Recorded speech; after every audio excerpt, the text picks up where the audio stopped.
bottom, then in a little bit pressing more, and then, so it's a little bit narrower at the top, so I can add a little bit here.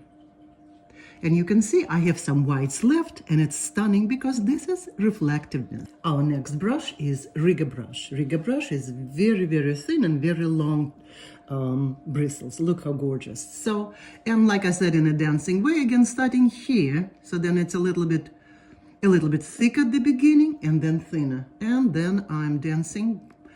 At first I'll a little bit place them here, and then just completely going into dancing like this movement. I added a little bit more pigment and water, and so if I need a little bit more pronounced branches, I'll start like this. I'm holding brush at the very end, and like this. Let's see. Movement are kind of a little bit broken because they do not go necessarily like this. They're all broken. Why they're broken like this? Because they're new branches growing every year, adding, and maybe here. Some of them lighter, some of them darker happen to be, maybe here. And then I completely don't even worry because there are a lot of different branches. Splashing could be done in several ways. Let's try with a rigger brush. So a little bit, I need to look a bit gorgeous, and they're all different sizes. So that's a rigger brush. I can use this standard round brush. Let's see. Could be a little bit more distinct, so that.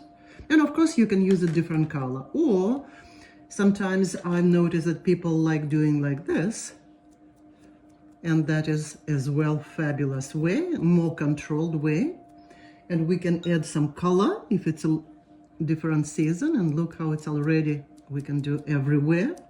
Or right on this tree, and we can add. And this demonstration is just a few seconds, and I didn't start with the background. You can do it with any of your choice of colors.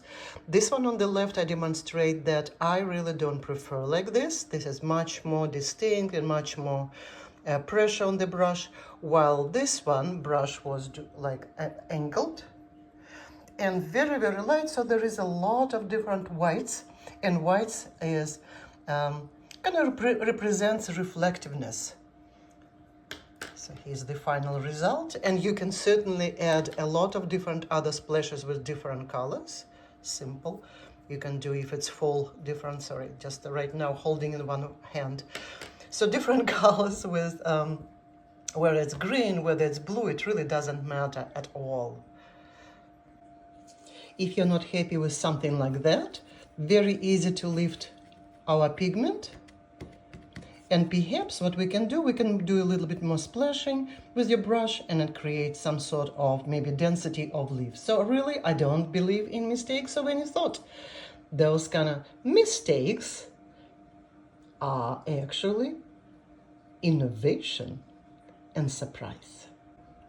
I added much more splashing here, and if you'd like to add a little bit on the bottom, you can, in the same, as I mentioned to you, the same rigger brush. Oh, I'm holding this. So just rigger brush, doing more kind of grounding your trees if you'd like, or otherwise you can frame it, finishing right here. So that's the final. It's just, again, demonstration. Usually it's less than 1 minute. Best of luck. I decided to add a little bit more of different, with the rigger brush, different movements here, branches or long grasses, it doesn't really matter to me. A little bit more branches here, a little bit more splashing.